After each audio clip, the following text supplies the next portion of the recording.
Greetings, everyone. My name is Juanita Davis, and I'm the principal and founder at Fire and Light Consulting.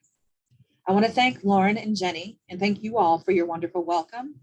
But I think it ought to be me that should be acknowledging you, as you all are out there doing the challenging and hopefully rewarding daily work of enhancing the safety and quality of life of older victims. Among you all who are doing that great work are Lauren Ulrich and Jenny Ackley of Vera House. Lauren and Jenny are the ones who reached out to me today about this opportunity to speak with you, and I'm deeply grateful to them for this chance to be in community with you. I really appreciate them for sharing their vision for today's event and for creating a meaningful moment for conversation and critical dialogue. I also want to uplift the great work being done by Jenny and Lauren and all of the folks at Vera House. Lauren's stewardship of this planning process has been inspiring.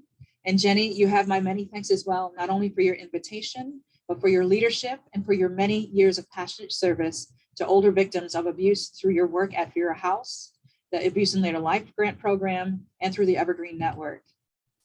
I also wish to thank both of them for the chance to speak with you all today on this very important day for our field, World Elder Abuse Awareness Day 2022, wherein we come together to recognize and uplift all of the communities around the world who are promoting a better understanding of abuse and neglect of older people. I'm honored to be in fellowship and in community with everyone across the globe and everyone here at Vera House's annual Elder Abuse Conference, albeit virtually, as this convening continues. And Jenny and Lauren previously shared with me the program for the conference, and I think it's a shining example of what a conference can be. You all are learning, you're all being challenged, you all are hearing from many of the leading voices in the field on topics that are at the forefront of our work. And for those of you who are able to attend the afternoon plenary session, you all will have the unique opportunity to work together to delve further into the key concepts and themes discussed throughout the day. Lastly, I want to take a moment to extend my gratitude to Jeff Rogers and Jason Burnett for sharing their insights during the planning process for this conference, this keynote, and for the afternoon plenary. And with that, I'll go ahead and get started. Ours is a time of racial reckoning. In 2020, as a result of the racial justice flashpoints forged in the wake of the horrific murder of George Floyd, we saw some of the largest uprisings for racial justice in American history. Since that time, millions have been activated in a quest for a more anti-racist society, systems, and institutions in this country. The inequalities exacerbated by the catastrophic impact of the COVID-19 pandemic only served to deepen and broaden the demand for systemic change and for sustained action to dismantle the interlocking systems of oppression in society. And while these convergences point to particular challenges and opportunities for our society broadly, they present unique spaces for interrogation of our anti-violence efforts within the elder abuse field. Whether it's policy decisions related to criminal justice systems responses and approaches to dealing with elder abuse, or the models and principles that inform our funding choices, our structures, our services and programs, and our community partnerships, the elder abuse field is not immune to this growing mandate for reevaluation and change. Across the field, there is growing acknowledgement that some of our historical choices and current paradigms have contributed to present-day conditions, which are clear threats to racial equity and social justice. Fortunately for us, a shift to a new paradigm for equity and social justice in elder abuse is emerging. With each day, more and more social service systems and elder abuse organizations and agencies are heeding the call for radical transformation and a shift to a new intersectional and anti-racist model for equity, racial equity, and social change. And while this alternative model is not yet our new common sense, it is coming into view and it is being driven to the fore by visionaries like the folks at Vera House and the many brave vocal social justice champions within our field who share the common goal of dismantling white supremacy and structural racism in elder abuse. Across the country, more and more elder abuse organizations and agencies serving older victims of abuse have begun to invest in more training and learning on these issues. They're performing critical policy and decision-making analyses, and they're doing other things to correct historical power and privilege imbalances, and to include key voices in the fight to advance racial equity internally and within the services and supports they provide to older victims. In this keynote, I will speak to some of the problematic ideologies and models and the practices which have shaped many of our current structures and processes and led to the disenfranchisement and exclusion of marginalized victims and victim populations.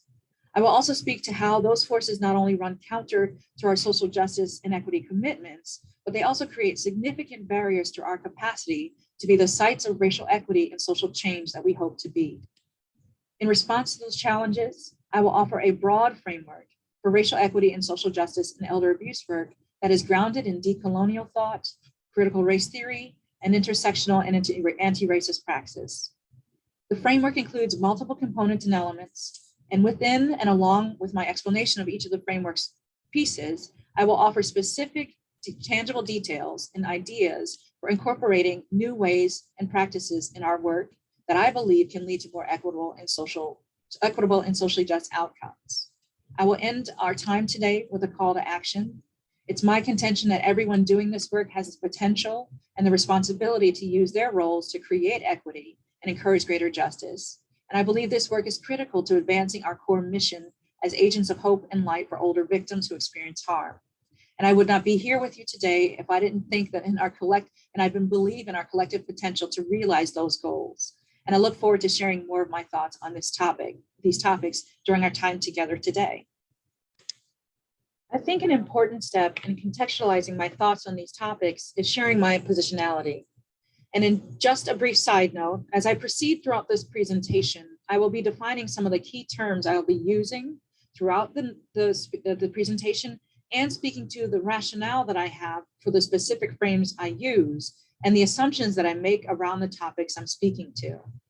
And with regard to positionality, for those either not familiar at all or somewhat familiar with the notion of positionality is really about the belief and the acceptance of the fact that our social identities, like our politics, our faith, gender, location, race, social class, and so on, those things, as well as our backgrounds and our experiences, shape our viewpoints and the positions we have about, in this instance, the work we do in elder abuse as it relates to advancing equitable outcomes and social justice. Positionality in this context shapes our perspectives of inequity and injustice, and our positionality also shapes our perceptions of power and power relations. Positionality in this context is about having an awareness of the privileges that society attaches to our identities, not just for the sake of having that awareness, but also so that we can better understand our capacity to do something to address injustice and inequity through our work. In terms of my own positionality, I'll share that I'm a Black Latinx cisgender woman. I was born in the late 1970s to a single Black working class mother in Camden, New Jersey. As a child, I spent most of my time being cared for by my mother, my grandmother, and many of my aunts and uncles. My experiences growing up were informed by their constant presence in my life. As a child, I was particularly struck by the many stories and retellings of racial trauma and discrimination and domestic violence that my grandmother experienced throughout her life. Throughout my lifetime, I've been deeply impacted and affected by my and others' experiences of anti-Blackness and the manifestations of race-based and class-based oppressions. And through those experiences, I became interested in learning more about the history of social difference and systemic oppression, and the history of social movements and resistance to that oppression. My interest in these topics was further piqued when I went to college and later on to law school, and engaged with the critical work of thinkers like Bell Hooks and Kim Crenshaw, and later James Baldwin, Eddie Glaude, and other Black feminists and scholars and social critics. These knowledge bases formed my lens of intersectional anti-racism and anti-oppression advocacy, and my desire to do things to disrupt the impact of inequity and exclusion, and to honor the strength and resilience of my grandmother by centering her experiences in my work. They all led me to see elder abuse advocacy and elder abuse organizations as spaces of change and resistance. And it's from those identities and those experiences and those domains that I offer my thoughts on advancing equity and social justice in elder abuse. And finally, it's from those spaces as well that I understand where I stand with respect to power and power relations. I know that through my attainment of multiple advanced degrees, I am to a certain extent an insider and an outsider within mainstream spaces such as this one at the same time. I have a voice that is situated in multiple contexts, and I have been afforded relative privileges and power to affect the change that I seek to systems. And it's with that understanding of my positionality that I want to reiterate that I shared this information because it allows for me to situate myself in the context of this presentation, and it allows me to model for you all the kind of reflexivity that I believe we need to do the critical equity and justice work that our field so desperately needs. I also want to take a moment to briefly define a couple of words that I'll be using, do that up front and I'll be using them throughout the keynote. The first word I use is minoritized. I want to first define the word, and I want to share why I choose to use that term instead of the more traditionally used term minority. For me, the term minoritized means having been pushed into minority status by means outside of your control. Whether it's a social structure or a value system, minoritized to me speaks to how something outside of the person or the group being marginalized is responsible for that status, that marginalized status. By using minoritized as opposed to minority, I find myself more able to call out that being a minority isn't just something that happens to you or that your social identity itself on its own creates, but it's something that's being applied to your identity or that has a negative impact on you. And in my opinion, if we don't call out the reason for why someone is a minority, then we and others are less likely to observe or understand the pervasive nature that systemic oppression and structural discrimination play, that role that structural discrimination plays in making these statuses happen. So I have chosen to shift my language around those realities, and I encourage you all to consider doing the same in this way and in any other way you see appropriate.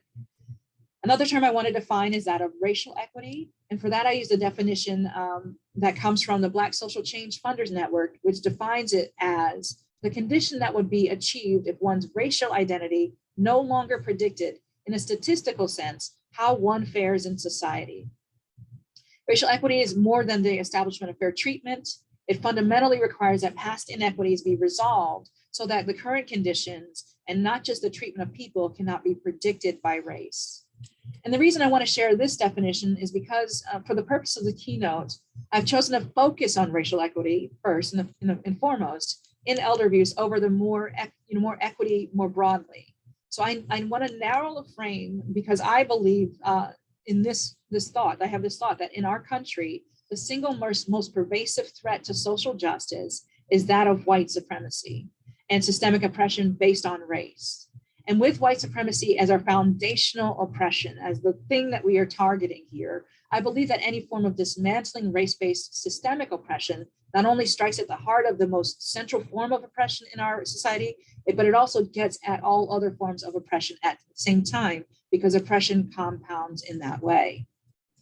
With those shared understandings and frames, I want to shift our focus now to what I see as some of the barriers and challenges that we have around ensuring racially equitable outcomes for all older adults in our field. And while I can appreciate that over the course of several decades, what we have done as a field across systems to accomplish our goals of preventing elder abuse, holding perpetrators accountable, and providing effective trauma-informed advocacy and person-centered support to each victim, it has had many positive impacts. At the same time, racial inequity and social injustice are endemic to our systems and structures. And we have a number of obstacles to overcome in our journey toward a better outcomes for all older survivors. And we can best see what we have done, what we have in front of us by first looking to our past. Early in our history, in our efforts to organize and shift up public opinion and shape public policy around the issue of abuse and harm against older adults, that a lot of that work occurred around the same time as many of the latter parts of the social change work of the 1970s. And during this time, and in trying to get a broader society to acknowledge elder abuse and to do something about violence against older adults, those working on the issue co-opted a strategy used by other successful social movements, including the battered women's movement, which was to assert that elder abuse, like gender-based violence against women, could happen to anyone. In choosing to focus on the broader idea that no one was immune from this experience versus looking at the problem from an individual or cultural dimension, those early advocates and activists were looking strategically at empirical data around crime victims, which was telling us that a significant portion of older adults reported experiencing some form of abuse or harm each year, with likely many more experiencing a form of violence, any form of violence as they continue to age. So that made sense. And framing the issue of elder abuse in that way that something could happen to everyone, it also made sense as a tactic because those working on it could avoid the pitfalls that so many other social change movements had experienced around their issue being portrayed as niche only and something that only impacted particular communities and groups. And through this strategy, eventually our field was offered a seat at the proverbial table.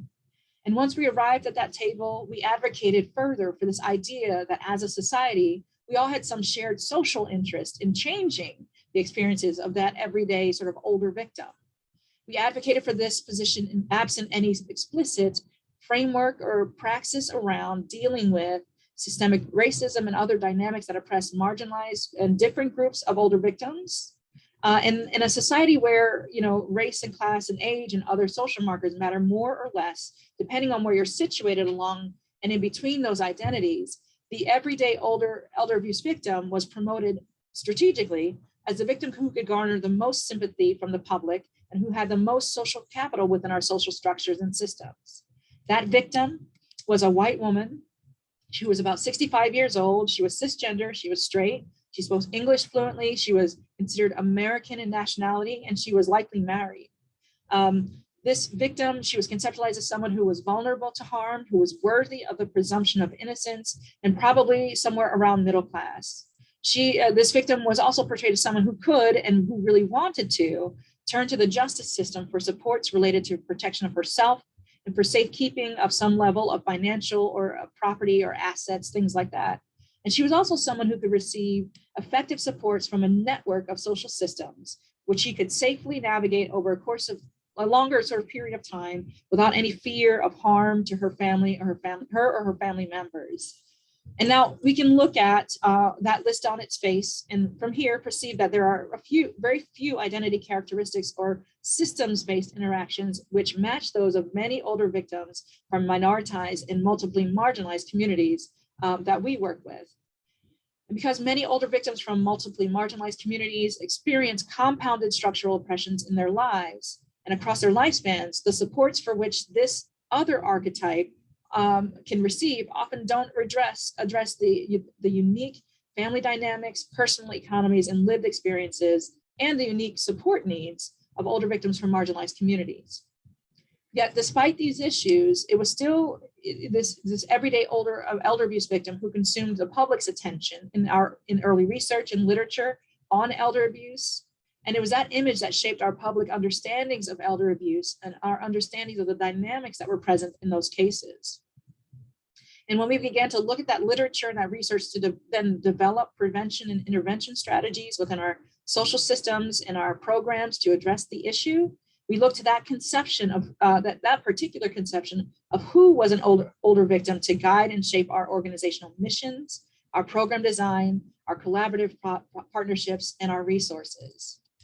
Now, we need only look to the dearth of literature and research about the specific issues facing victims from traditionally marginalized communities to see their invisibility in our work, but we can also turn to the racial disparities that exist currently in our programs and have existed over time in our service data to see the disconnect that between who we say we are here to serve and who we actually serve, and to locate the erasure of marginalized older victims. We can also find that divide in our responses and approaches to healing and justice for older victims. Wherever you look in our field, there has always been that disconnect, that one between our claim that elder abuse happens to each of us, where we are in what we are actually doing to validate and effectively serve each victim.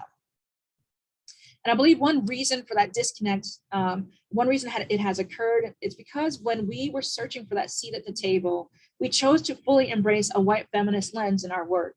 And unfortunate for us and for older victims from minoritized communities, our espousal of that ideology detached our work from any racial justice or equity lens, and it created a barrier to the kinds of outcomes we would get from a more inclusive, racially equitable, and justice-oriented approach.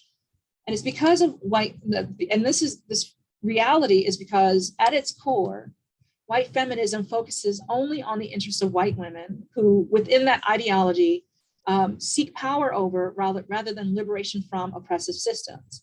White feminism has, folks who are proponents of it has, said over time, This is really about achieving parity with the most powerful in our society, which is white men. In fact, in her letter, Dear White Women, activist and writer Rachel E. Cargill speaks to white feminism, in which she describes it as the space where white women fight for rights that benefit their personal agendas without regard for the ways marginalized women and others experience oppression within that same system. This approach to social inequity really fails to address distinct forms of oppression faced by non-white people, and is a direct threat, in our work, to racial equity and social justice. In the context, in our context, white feminist approaches deal with oppressions based on race, class, and other social identity facets in a way that most generously can be viewed or described as race neutral, and that's being generous. Throughout our history, this white feminist lens, in particular its neutrality around race, has really actually undercut a great deal of our transformative potential around our anti-violence aims, and has really led us to ignore the needs of broad swaths of our community, and it actually has caused great harms to many in our communities of service along the way.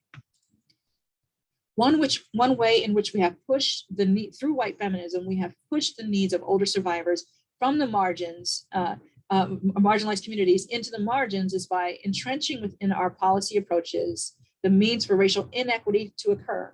One example of that entrenchment, of that pushing in, is our wholesale acceptance and championing of carceral feminism in our responses. Carceral feminism is a term that is used to describe a response to violence and violence across the lifespan, including elder abuse, in ways that advocate for increased policing, prosecution, and imprisonment as the primary solutions to incidents of violence and abuse.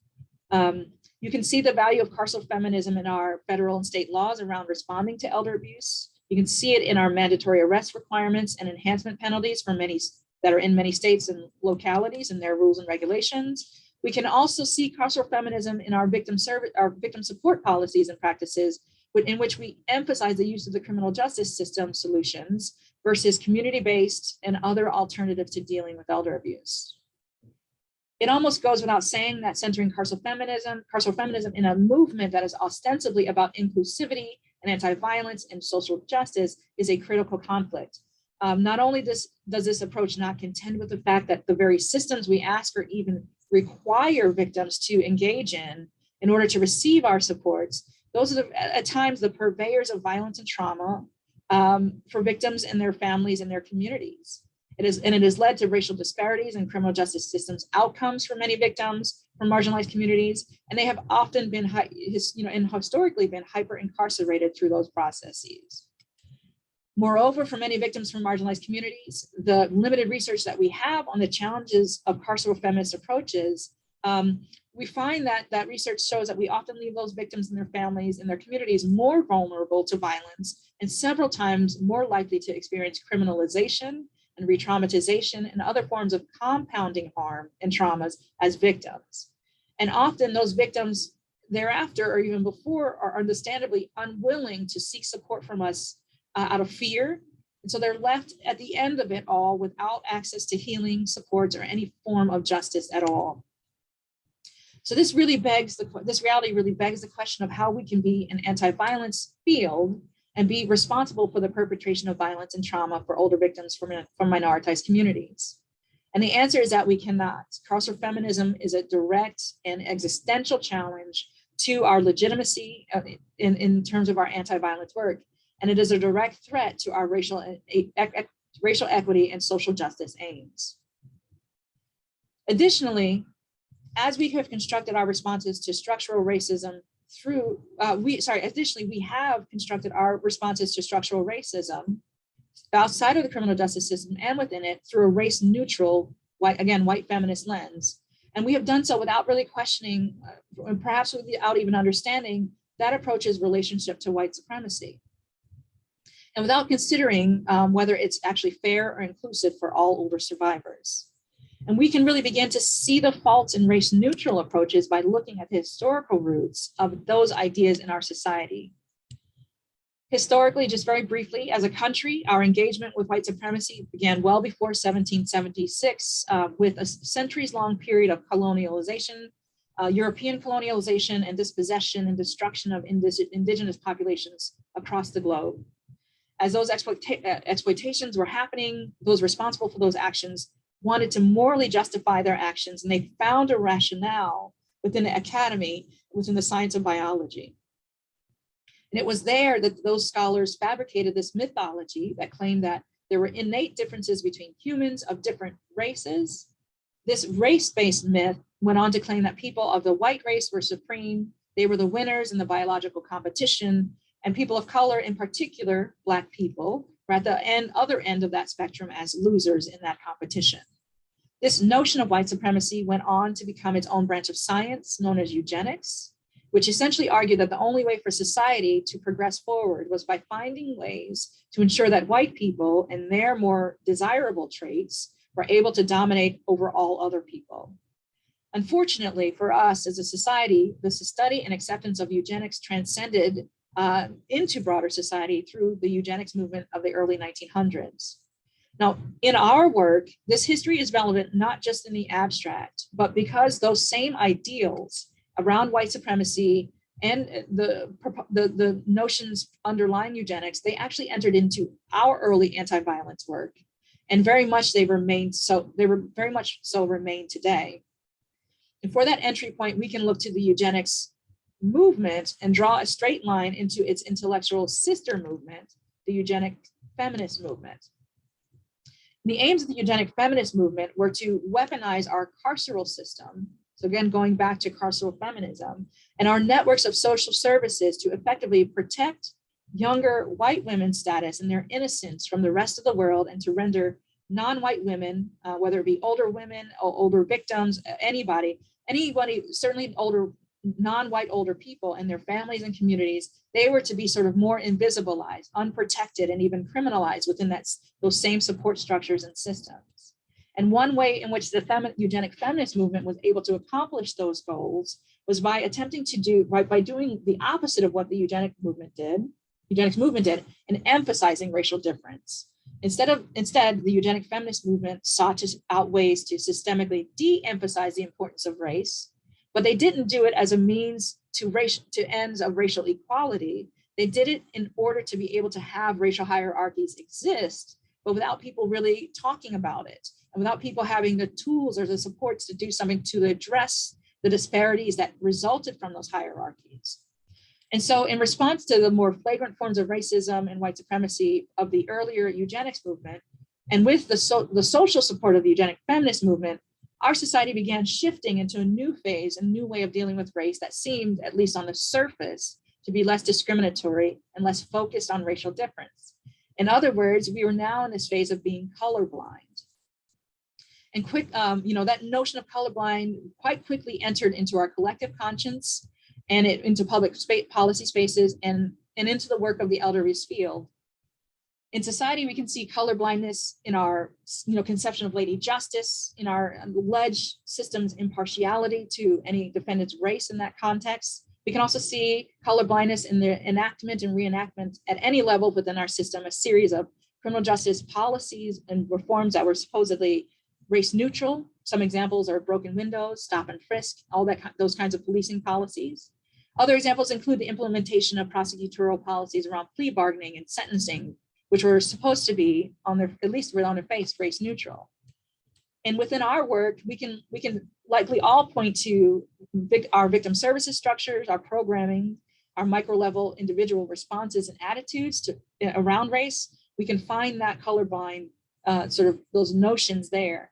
We often build our services equally for everyone, and we call them person-centered often say they're out without regard to race, because we are person-centered. And despite the fact that few victims from marginalized communities participate in or benefit from colorblind programming, this one-size-fits-all sort of programming. And within our organizations, we often double down when issues of racial inequity are raised. And for many who bring those issues up, it's often the case that when those concerns are raised around racial equity threats, the sharing of that concern is somehow transformed into being the problem for being too focused on race. These equity issues and justice issues arise around colorblind approaches because those practices do not encourage or allow us to face what needs to be changed in this situation. What it does instead is it tries to deny that our elder abuse structures are built on and operate each day by the rules of white supremacy. And those rules, regardless of what we say our thoughts are about race and racism, those rules demand that racial disparities occur within our systems and structures. And so it's by being colorblind as a field and in our work that we actually use the rhetoric of racial equality. We were actually doing nothing to address the fact that our systems and structures are racialized, and they actually cause the disparities and other inequities to continue. Another barrier to racial equity and socially just outcomes in our work comes from the tension between our traditional role in advocating for and helping older victims and the prevailing philosophy we have as a field about how best to do that work. As a field comprised of mostly social service agencies and systems and mission-driven social justice nonprofits and our allies, we've historically aimed to bring the voices and causes of the marginalized into public discussions. We have functioned at times as change agents, transforming social and cultural norms around responses to older victims. But for decades, economic forces, specifically neoliberal ideals, have been the driving value systems of our organizations and structures. Those influences have progressively eaten away at our capacity to effectively serve older victims. Those influences have also created significant barriers to our ability to accomplish the social change that we seek. And for those who may be less familiar with the philosophy, neoliberalism is essentially a theory that suggests that applying economic and market values to ideals like competition, efficiency, and privatization to every dimension of society will maximize everything that we do. As a theory, neoliberalism has been broadly criticized by many social justice advocates because it has had devastating impacts on society and has led to unprecedented gaps in disparities in health, education, wages, and many other areas of life. Moreover, because neoliberal ideology is rooted in ideals of colonialism and patriarchy and white supremacy, its aims are really to re-entrench those disparities in any way possible within society. And historically, neoliberal ideas really began to show up in our social institutions, in our organizations as well, in the 1960s and 70s in response to the civil unrest of the 60s and 70s and those liberation movements. When they started to gain traction and pose really serious threats to the white supremacist sort of civil order, it was then that folks in our ruling class, the society, the wealthy philanthropists, the politicians, the policing apparatus, they all sought a way to protect the status quo. And at the time, the government, in partnership with kind of richer philanthropic interests, they launched a campaign to converge their capital and their interests with that of those progressive social justice struggles. And in the 80s, the federal government started contracting with mission-driven social justice entities and social services at the state level, including entities serving older adults, to transform them from the sites of this, potential sites of radicalism and change into these more pro-state initiatives. And in doing that, the government transformed itself as well into an entity who could police those who had that goal, and they could oversee those services that they had once sort of, didn't have a hand in or were administering separately. And for our field, this meant that agencies and structures who took money from the government and went from being these independent models of aid and political agitation and advocacy to being institutions that were no longer capable of activism politically, because they were now really heavily leveraged partners in the management of federally funded and state-funded programs. Moreover, as a sort of state adjacent structure and a system, going back to what I've said before about our systems and structures being built on white supremacy, the entities taking this money necessarily became sort of protectors of that system. In the context of elder abuse work and our agencies and social services, it's increasingly fueled by neoliberal trends, and it creates this sort of influence creates significant barriers for racial equity and social justice in our work. The neoliberal value system is driving our quest for funding and our finances in a very broad and very specific sense. The more corporate orientation is, reflected in our prioritization of funding short-term projects that can easily apply a cost-benefit analysis, as opposed to longer-term ones that focus on dismantling the structural inequality in our society that's causing the actual need for programming. So it's not addressing the root causes or doing action planning at all. This orientation manifests in our hyper competition with other nonprofits and services. We're often competing laterally amongst agencies, undercutting ourselves and undercutting others, and getting very territorial over whose funds are whose and why. And we have been engaging in this unfortunate and really undignifying race to the bottom in order to continue to not only survive, but to provide programs and services and retain staff. And this is all happening while we're being left with no time to address our broader social concerns. And our programs and services those approaches look like, we're just tallying numbers of people served or showing a change in scores from pre and post tests. And we all know that those measures do very little to assess whether older victims feel safer or whether our prevailing social norms are being altered so as to prevent the harm and abuse from happening in the first place, or demonstrating that our supports are actually valid to what we say they're doing.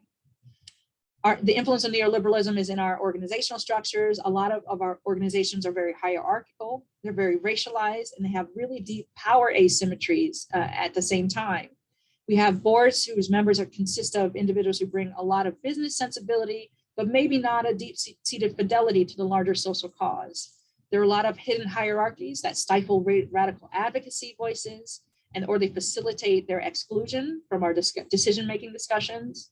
For decision makers within those hierarchies, that sort of neoliberal psyche really presses them to think that they have very little time to make decisions, and they must make them immediately.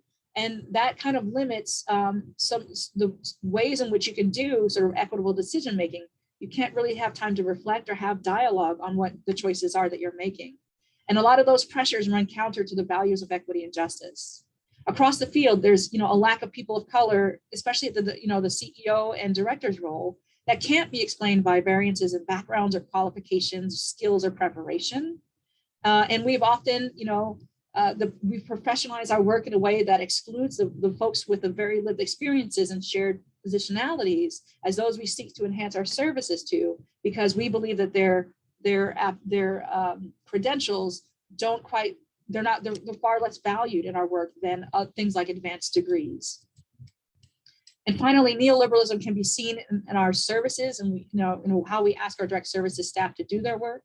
They're overwhelmed by paperwork, administration, compliance, let alone by providing effective services. And because of these influences of neoliberalism, the amount of time actually spent with older victims doing direct services has decreased, just as that bureaucracy sort of floods us with red tape. And that imbalance really limits our service providers to providing temporary sort of Band-Aid fixes over long-term solutions. And certainly staff is left without any time to advocate for the kind of social change that would really improve the lives of those who are currently dependent on our services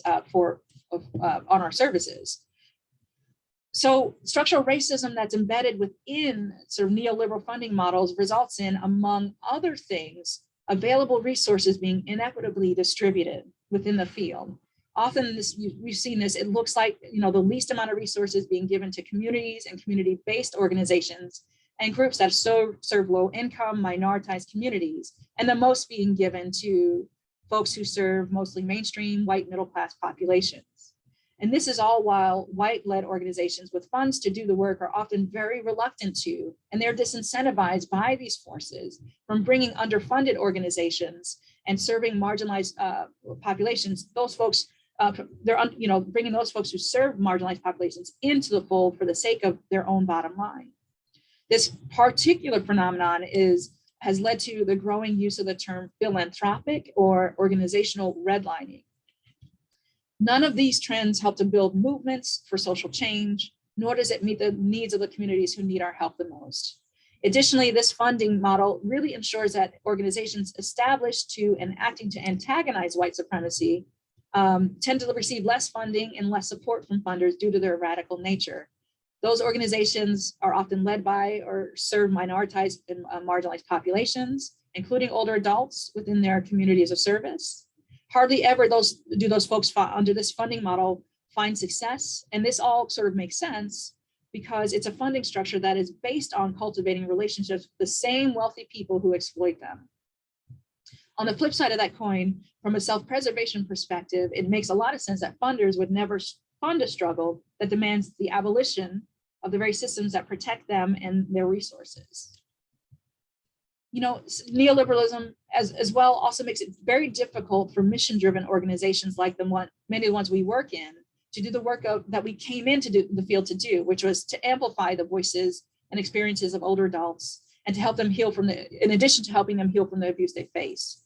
Part of the way in which we can do that work is through our direct advocacy on their behalf within systems and structures, like power systems and structures.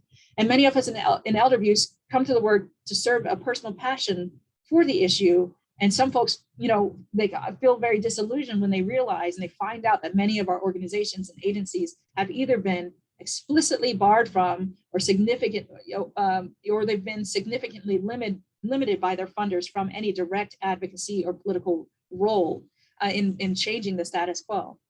This rule holds true even when advocacy could lead to actual changes in the social conditions, and again, against the root causes of harm against older adults. But because our financial interests and our survival as organizations and social service entities are linked to our ability to get funding from sources who have no interest in advancing the collective good, our capacity to create change on these issues most impacting older victims is severely limited. And this tension includes work that we might do to address systemic racism and structural oppression. Ultimately, the neoliberal sort of nonprofit social sector compact, it's almost as if we have more of an interest in maintaining those systems of inequality so that we can survive. That interest is stronger than our interest in doing what is necessary to amplify the needs of older victims and to help do work that helps them to thrive, and for our field to accomplish and achieve our long-term objectives for racial justice, racial equity, and social justice. Notwithstanding these barriers and challenges, each of us working in the elder abuse field has a role that we must play in dismantling structural racism in meeting the demands of racial equity and social justice in our work. When our attempts around these issues fail or we make no meaningful efforts, our goals as a field remain out of reach for far too many older victims. And that's the reason I believe we need to engage in deliberate, comprehensive action to advance a racially just agenda in elder abuse. We need to take a systems and structural level approach to changing our policies and programs, and when they serve as barriers for older adults, to fair opportunities and equitable outcomes. And to do that work, we need to implement alternatives to our current practices. Without this, it will continue to be all too easy for us to continue along with the status quo. And to assist us in thinking around these challenges, I want to offer a framework for racial equity and social justice. This framework consists of two major components, each of which have a set of different elements, which I'll take some time to explain. After those explanations, I will offer, between each of those explanations, I will offer suggestions for what I believe to be practicable steps you can take, that you can consider taking in your work to implement these kinds of alternative approaches to your work. My intent in offering these suggestions is not to be prescriptive in any way. The question of how each of these ideas I share with my work within any particular context, that is to me a very exciting point of reflection and a unique opportunity for consideration for each of you. My hope is that you use this framework as a scaffold that can be adjusted to meet your needs in your specific context. Before sharing this framework, I want to clarify that I view it as very broad, but only as to the specific and key themes and opportunities presented on today. So it's in no way intended to be very comprehensive to the myriad issues we have around racial inequity and social justice in our field. And so my hope in sharing this framework is that it can serve as sort of a springboard for discourse and engagement on ideas and thoughts that could be maybe expansive in the future. With that all being shared, I want to begin with the first component of the framework, which is embracing an intersectional and anti-racist ethic in your elder abuse work.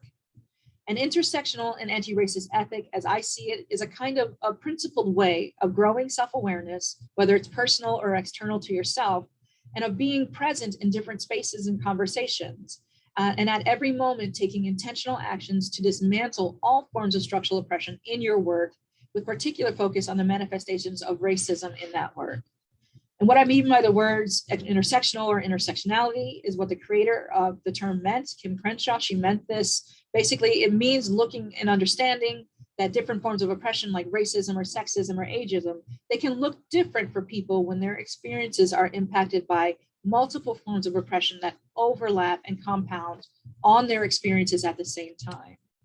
And what I mean by the term anti-racist or anti-racism is what Ibram Kendi meant, which is, he speaks to it more of as a kind of practice than a terminology. Anti-racism or anti-racist ideals is the idea that we should all be engaging in the active exercise of countering systemic oppression, specifically structural racism, whenever and wherever it occurs. Being anti-racist is about doing the actual work, like doing the work against the tide, as opposed to talking about how bad it is that racism exists and how much you might disagree with it. So in the context of elder abuse work, having that ethic is about showing up and doing something to dismantle those systems each day in any way possible. And to me, embracing this kind of ethic, first and foremost, is about accepting that accepting in society that broadly within our field, white supremacy and other forms of systemic oppression are the status quo. It's about accepting that standard has a deep and profound impact, not only on older victims from marginalized communities, but it impacts our ability, it hinders our ability to be agents of social justice. For many of you, integrating this element into the framework as part of your ethic, it may seem pretty rudimentary a step, but as I've spoken to throughout this presentation, there are countless vestiges of racial inequity in our work, inequity in our work, and it's because of the collective and individual denial and the failure of our field to face those issues that we still have events like this one today. So our systems are built around those ideas and our attitudes are shaped by those systems. And even as many of us get that these issues exist, some of us working in elder abuse don't believe either they do or they're as serious as they are. And in terms of acceptance, what that can look like in your work, you may consider, if you're not quite there on these issues yet, or you think you may, and you may want to check in about those things and be reflective on them, you may consider starting this process by attending workshops or trainings or events or conferences like these that focus on building racial literacy and racial humility, and trying to expand your awareness of our shared history, of our current challenges and our opportunities around racial equity and social justice. You may also consider reaching out to your networks, whether it's starting with safe folks, like having productive conversations that are focused on learning. These dialogues can happen with peers, friends, or coworkers with respect to those issues. And you can start by listening to understand within those discussions. And from those dialogues, you may learn about different perspectives. You may learn about different lived experiences and different commonalities. And from those engagements, you may have the opportunity to broaden your understandings of the issues that are present and how they interplay in our field. And you may find opportunities to address some of the challenges that exist in our field as a result. Another element of this intersectional anti-racist ethic that I am proposing is that you're looking at your own positionality, just as I did at the beginning of the keynote, and doing so in the context of and in service of advancing racial equity and social justice in your work. I mentioned, sort of examining your own positionality in this way. It's not just an intellectual exercise. It's about using the self-knowledge that you get from really situating yourself in this context so you can really appreciate your experiences and perspectives in a way that helps you better understand how you got to where you are or where you are not on these issues and how you show up around them in your elder abuse work. And from that kind of assessment, when it's done with that kind of purpose, positionality can also help you identify what resources you have or you don't have based on the privileges and the power of our prevailing systems, and that what those systems and structures give to you in terms of power and privilege. Your positionality in that context, in the context of using an intersectional and anti-racist ethic, will hopefully lead you to drawing upon that power, again, doing that anti-racist work, and using those privileges to create something, opportunities for yourself, and for others to fight against inequalities and injustices that exist in your elder abuse work. You may find that self-awareness that you get, you're better able to recognize injustice and inequities and help others, whether that's during a training within or by your organization, or if it's part of a professional development opportunity, you may also find yourself more able to dialogue about or take part in targeted action that's actually focused on addressing equity challenges and in your work or at your agency. Now, it's my understanding that some of you who might be taking part in the afternoon plenary will be doing this work around exploring positionality. So I won't use more of our time together to discuss it, but I hope you do, whether it's part of this day or this event or another time, are able to think about positionality and its part in embracing an intersectional and anti-racist ethic. For those of you not able to attend the afternoon session, maybe you consider reaching out to the folks at Vera after today's event to learn more about how to access the resources that they used for this plenary and that activity. You can also reach out to me directly. I'd be glad to make any connections to any resources you'd be interested in using. Another element of this intersectional anti-racist ethic that I propose is decentering white feminism in our work. I've already spent much of our time together dedicated to detailing the examples where that value system has shaped our history and our current work. Again, through the approaches that we take to safety and justice, or our racial colorblindness in our attitudes and our services, that bootprint of white feminism is all over our policies and our structures. And that bootprint has been bearing down on the necks of older victims from marginalized communities since our very beginnings. Now, it does in some ways go without saying that embracing an intersectional and anti-racist model for action in your work, doing that would necessarily uproot white feminism in your individual praxis, and perhaps in some ways within other levels of engagement around the issues. And I would broadly agree with that assumption. And that's why I will clarify here that what I'm speaking to around rooting out white feminism is the structural challenge that requires structural solutions. So as it relates to some of those challenges, decentering white feminism through this intersectional and anti-racist approach is really about doing what you can in your role at your organization or in your agency, in any capacity that you have, to seek out and implement alternatives to those unjust and inequitable approaches to victim safety and security. So what, an alternative that I'm seeking is the idea of carceral feminism, for example. And one alternative to carceral feminism and the dominance of the criminal justice system as an intervention to elder abuse is a framework like restorative or transformative justice.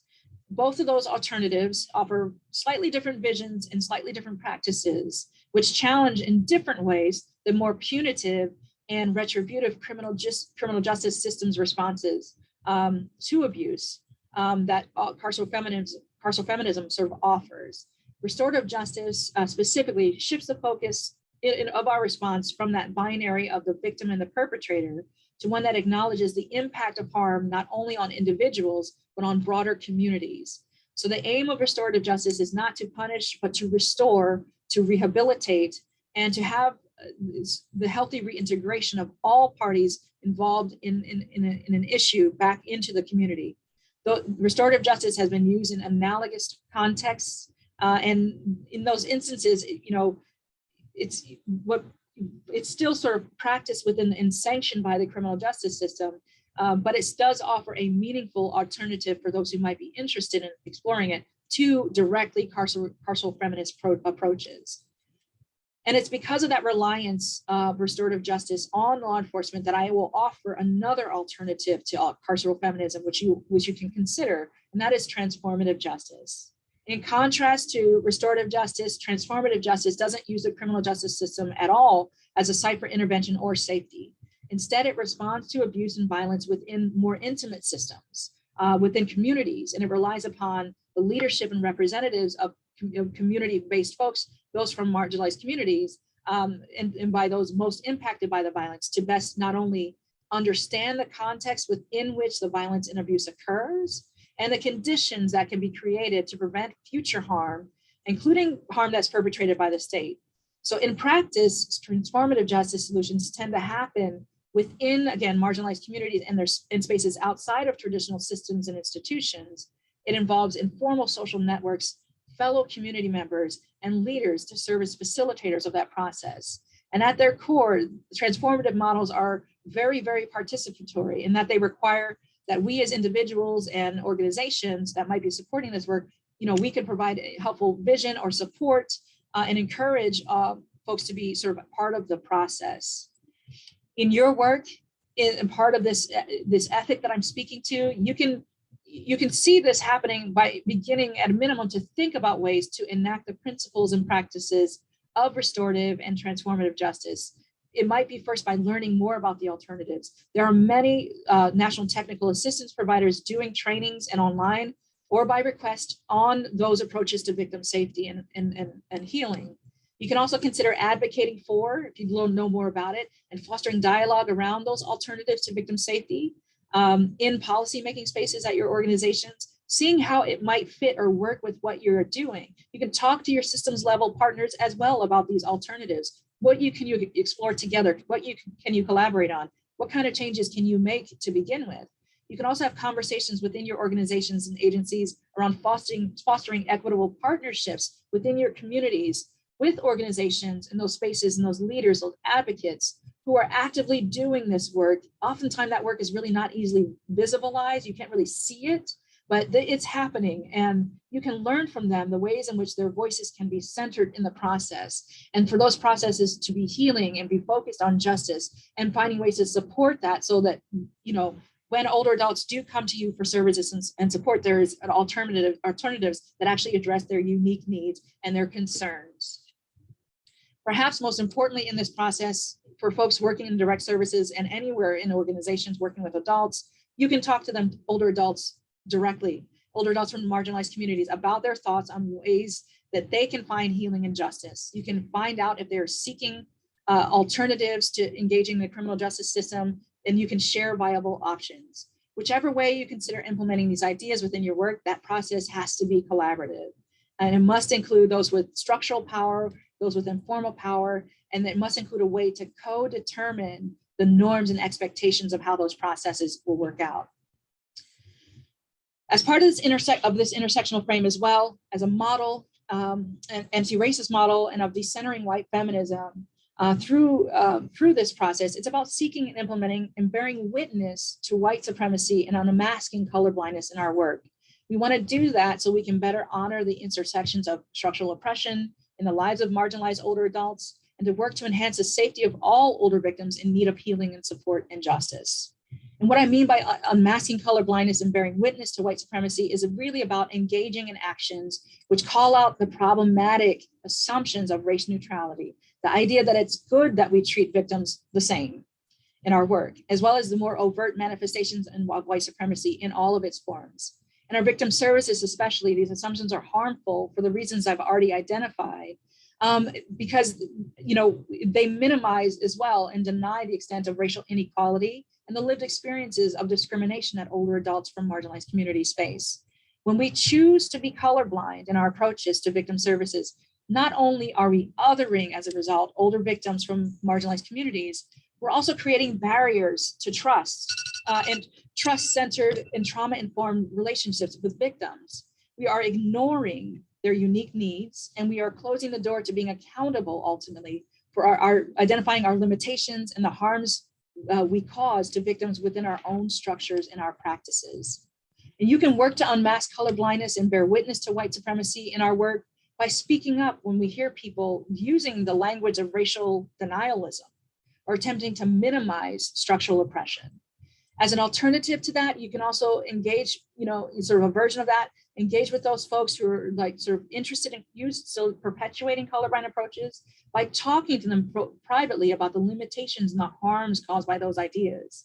Any way in which you can identify to reveal the functions of white supremacy, to implicate the structural forces evident in our work, to question whether we are upholding or dismantling the systems causing racial and other disparities is a part of bearing witness.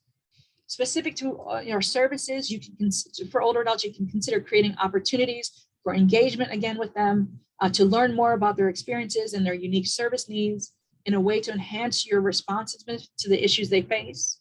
This process is really about listening to their feelings, about supporting, and about how the services and supports we actually offer, including a direct and frank dialogues about their limitations, and allowing for that open and honest critique of what we are doing well and where we are failing, and what they believe can be done to better address their unique needs and challenges.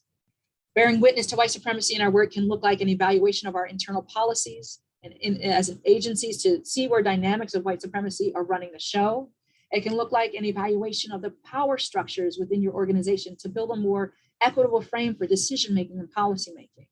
It can look like stepping out of the way of funding opportunities that come up to open up pathways for culturally responsive services to access funding with the same fervor and the same opportunity or supportive opportunity from that mainstream organizations are afforded.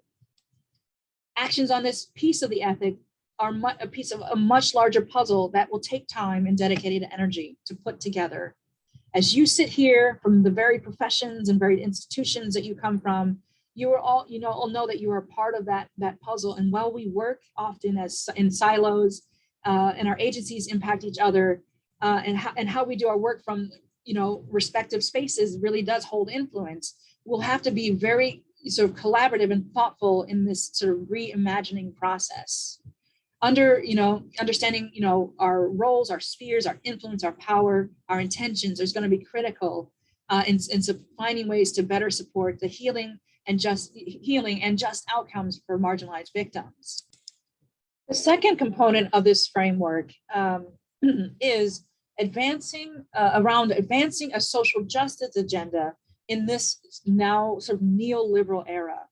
In our work, we need to figure out ways to navigate and circumvent the omnipresent barriers caused by the neoliberal paradigm.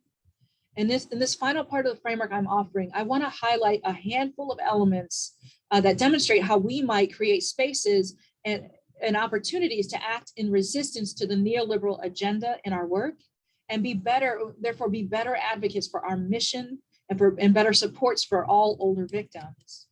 And as part of advancing a social justice agenda in this era, despite the forces of neoliberalism present in our work, we can do what we can to minimize its power and influence as an external sort of oppressive force in all of our work, but especially in our funding model and within our advocacy model as well. As I spoke to previously, in our field, our organizations and structures, our policies and procedures, and especially our leadership and staff are all really heavily influenced by external neoliberal forces. As a result, conversations and direct actions around social and systems level change to improve the safety and quality of life of older victims and prevent harm, those dialogues and actions rarely really happen. And when they do happen, they are mostly sort of aspirational, and they're sort of symbolic in a way, and they often are not deeply substantive or sustained. And they do not really lead to much change in current social conditions, and that's by design through our funding model. And while organizations and leaders and decision makers specifically cannot control funder decisions, they can strategically make efforts to shape some of the external environments to increase the likelihood that we have the time, the resources, and the capacity to advance our social justice agenda. For example, in our work, this might look like leaders and decision makers, they do have the capacity to determine how much they allow these external forces to influence their behavior and our outcomes. In order to address our specific concerns around social justice and racial equity change work and amplifying our cause through direct advocacy, our leaders and decision makers, they must be willing to forego funder opportunities and funding opportunities from funders who actively seek to uphold the status quo so that we can prioritize our social justice aims. Conversely, or similarly, those in positions within our organizations must be willing to support those actions. And to supplant those funds, it's not saying that this is something that will be done easily it might sound quite radical to think about this, but one alternative to the current neoliberal funding model is funding something like we can see in the community-centric fundraising model. And this model is grounded in an equity and social justice, and it prioritizes the community over individual organizations. And it presents justice and equity, not as just individual transactions, but holistically. It encourages mutual support between nonprofits. And you all can go online and look up community-centric fundraising for that information. For those in positions to implement these kinds of ideas or consider implementing them in your work, you can spend time researching and learning more about those kinds of alternatives to the current fundraising model that we have. And though it's a kind of potential risk to reputation and revenue, certainly, such shifts are actually critical components. They are absolutely vital to push a more equitable and socially just agenda forward. An additional part of advancing a social justice agenda in this era is about refocusing our missions as we enact them, not as we write them, but as we enact them, away from neoliberal values, back on or onto racial equity and social justice. Because I don't want to assume that everybody's mission includes racial equity and social justice. To do this, organizations can engage across their communities and spheres of influence in processes of re-envisioning their mission to be more racially equitable and social just in order to maximize investment in those goals. And while many of our organizations in some way have those goals in mind, not all do. And when some do, it's more about, again, the words on the page than the actions that we take. Another way, a way in which this more substantive sort of refocusing can happen in our work, a tangible way, is that we can support the processes which embed across different aspects of our mission-driven work racial equity and social justice, including in our trainings, in our resources, if you brought curriculums, our programs, on our materials, on all of our activities. This can look like supporting efforts to create internal systems and structures as well that prioritize racial equity and advance social justice.